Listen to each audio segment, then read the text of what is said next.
So yesterday we went on a venture to a Vietnamese restaurant, an authentic Vietnamese restaurant, and we had the most delicious spring rolls. So I couldn't wait to go to the market, buy the ingredients, and get back in my kitchen so I can make spring rolls for my family tonight. I'm Stacy Archer, and this is 7 Plates. Okay, so here we go with the recipe. The first thing you want to do is get all of your ingredients assembled on a cutting board. And I'm going to go around and show you what I put together. Here are some strips of pork. And what I did is I just put them in a saute pan with olive oil, salt, and pepper, and cooked them until they got crispy on the edges. So nice thin strips of pork. Over here, I have some fresh basil. It smells so good. And this is the key to Vietnamese cooking. They use a lot of fresh vegetables, a lot of fresh flavor.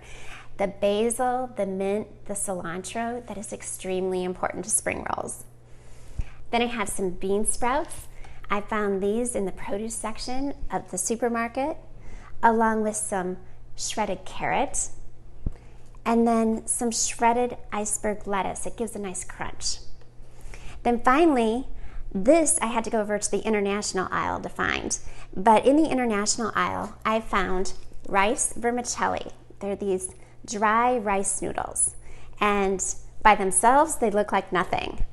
But when you put it into some hot water and let it rest for about 3 minutes, they become these ooey gooey fun noodles that are real easy to use, and they absorb a lot of the flavor of what your spring roll is going to have. Finally, rice paper. And you can see with the humidity, this rice paper is starting to fold up on me. But they come flat in a package. Looks like this. They're kind of tough, but what you do is you put them into some hot boiling water for only about a second. So I'm going to dip this in. I'm going to show you how quick this is. Dip my rice paper into the hot water. Let it get completely submersed. And when I pull it out, it's like this transparent paper that's very malleable. You can see it's going to work well. So you put that down on your cutting board, and this becomes like a burrito filling station, so to speak.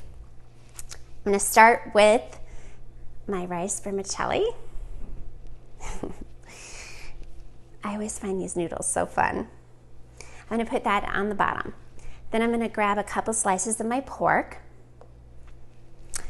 And then I'm going to grab some bean sprouts and carrot and a little bit of lettuce. And then I'm going to finish with a beautiful big leaf of basil just right on top. And why I put the basil on top is when you roll the spring roll up, it's always fun to see that bright, vibrant green along with all the other colors like the carrots and if you have radishes and anything else that you want to put in it. But see how easy that was? It just rolled up into a nice little handheld spring roll. I'm going to make a few more, and then I'll be right back to show you the peanut dipping sauce.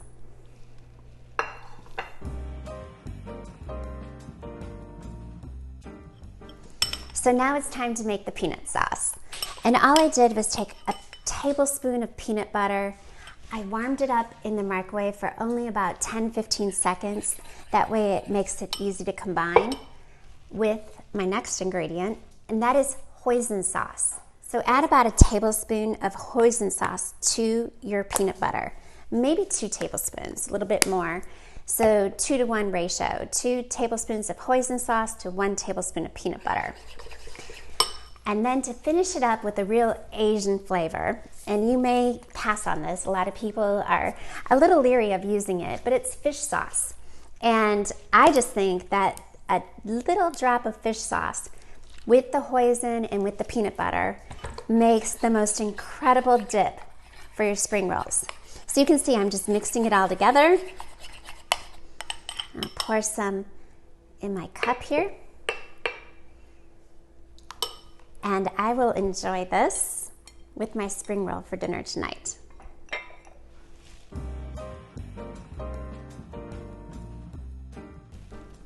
Perfect. This has been Stacy Archer with 7 Plates. Thanks for joining me.